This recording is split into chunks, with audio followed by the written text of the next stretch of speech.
Hello বন্ধুরা, এটা হচ্ছে জন্মাষ্টমীর ভিডিও।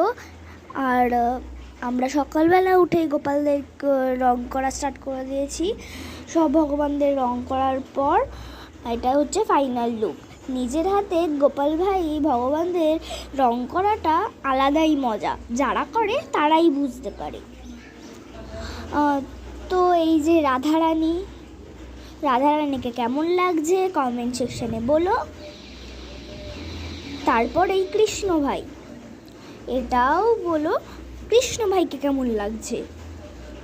আমার তো সব ভগবানদেরই সুন্দর লেগেছে। আর বনু তো জ্বালাতন করছিল যখন আমরা ভগবানদেরকে কালার করছিলাম, তো তাও আমরা সামলে রেখেছিলাম। তো আমরা এখানে ছোট্ট করেই আয়োজন করেছি।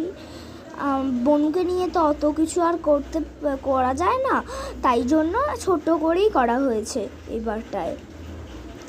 মা এই যে এখন প্রসাদগুলো দিয়ে দিল। আর এটা হচ্ছে বনু তো শরীর অনেকই খারাপ ছিল, আর বনু তো এখনো অনেকই ছোট। আর বনু এখন ঘুমিয়ে পড়েছে। বনু যাতে না উঠে যায়, মা তাই জন্য অনেক আস্তে আস্তে আরতি করছিল। তো আমরা অনেক মজা করেছি, ভগবানের কৃপায় অনেকই হয়েছে। পরের বার আরও ভালো করার চেষ্টা করব। রাধে রাধে।